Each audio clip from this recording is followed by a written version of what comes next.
Sometimes in life you can get stuck.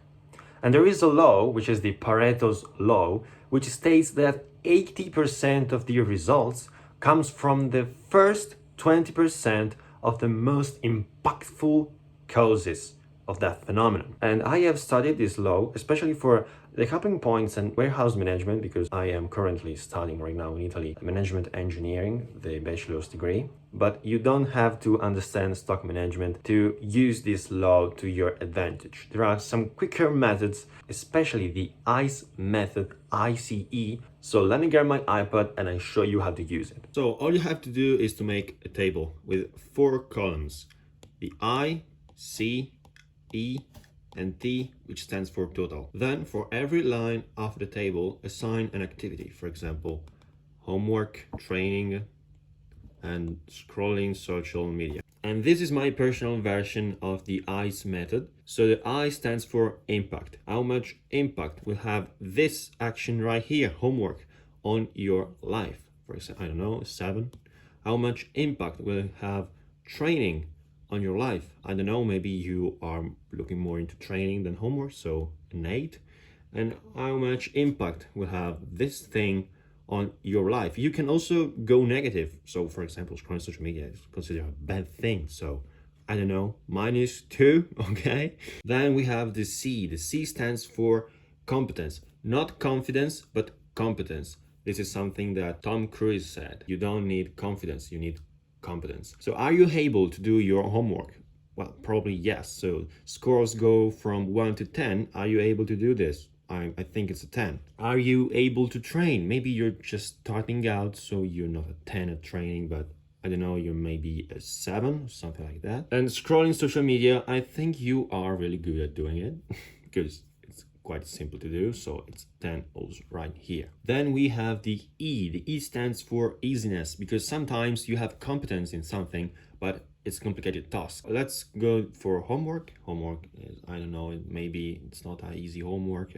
You have to write a lot, so maybe it's a 6, okay.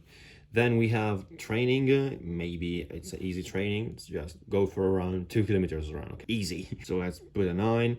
And scrolling social media is quite easy, so it's a 10 right here. Then the final column. So some version of the ICE method do additions, but I like to multiply the scores to calculate the total. So 7 times 10 times 6, 7 times 6 is 42, 42 with a 0, so it's 420. Oh, nice number here. Then we have A7 is 56, so it's 504, and -200. Okay, so what's the outcome?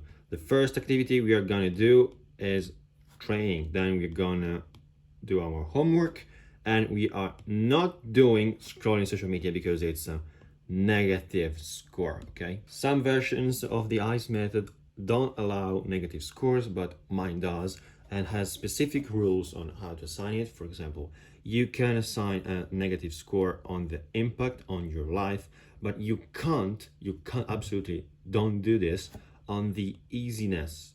You don't do this on the easiness because there is nothing impossible outside of physically impossible things, but okay, those shouldn't go in this table. You can also set a negative sign on the competence score, but if you find yourself doing this, try to set another specific thing, like, I don't know, learn how to do this, okay? So learning is never negative. And also only one of the importance score or the competence score can be negative at the same time for one task, or you will end by doing an not so important task which you can't do, so it has no sense, right? Oh, and by the way, I forgot about the LS column, which stands for like and subscribe. What I really like about my method is that some activities have negative points, so you don't have to do that. And you can also use this method at the end of the day to measure your actions, even if I have another method, which is the ABC method, which is famous for stock management. Let me know in the comments if you are interested in a video about it. Of course, this is a pen and paper method, so the best thing would be to have this ingrained in your mind, so to